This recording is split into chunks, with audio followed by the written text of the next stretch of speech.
Баршаңызға сәлем, құрметтілерім. Сіздермен Динара.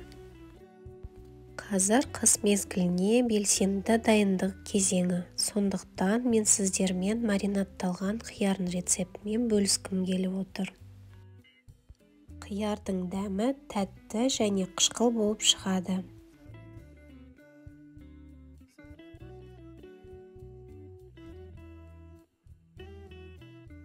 Ол үшін келесі ингредиенттер қажет болады. Қияр,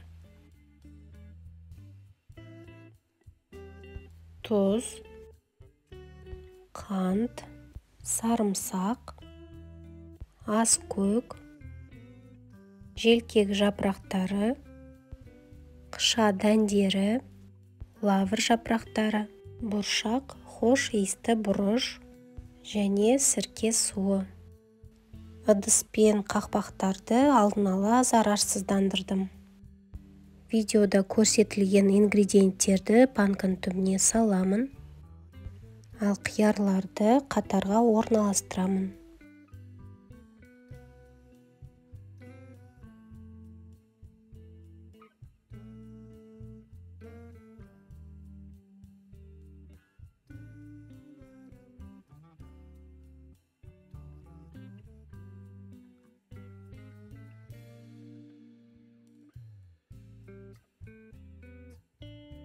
Егер сізде үлкен және кішірек қияр болса, яғни аралас, онда кіші қиярды қатарға орналастырып, ал үлкен қиярларды кесіп бос жерлерін толтырамын.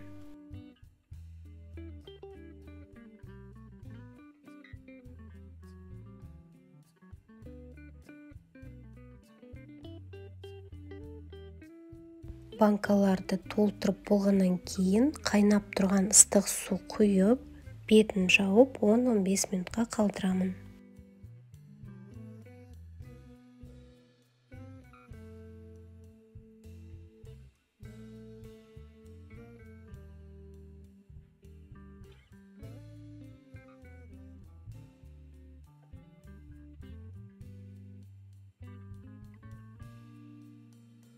Уақыт өткеннен кейін банкалардан суды ағызамын.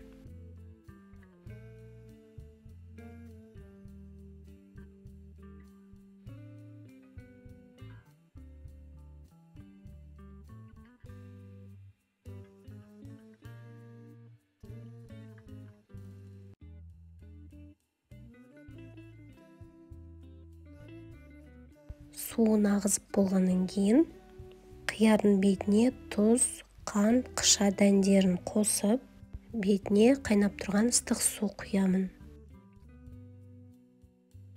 Ингредиенттердің пропорцияларын описание бөлімінде жазып қалдырамын.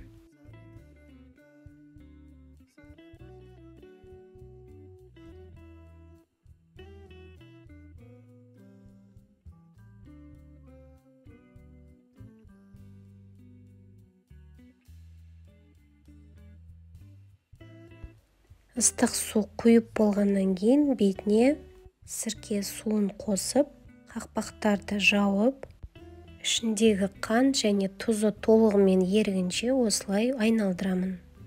Банкаға ыстық су құйған кезде сірке суын да ескеру қажет. Өйткені суды толтырып құйып жіберсеңіз, сірке суды қосқан кезде төгіліп кетуі мүмкін. Банканың ішіндегі қант пен тұзы еріді, енді банкаларды суығанша көрпенің астына аударып қоямын.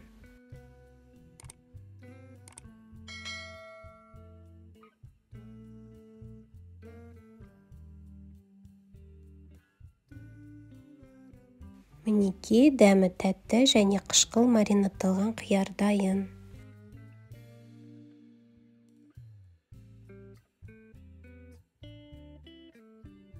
Сіздерге ұсынған рецепт және видео ұнаса, лайк басып, комментарий жазып, тіркелуді ұмытпаңыздар.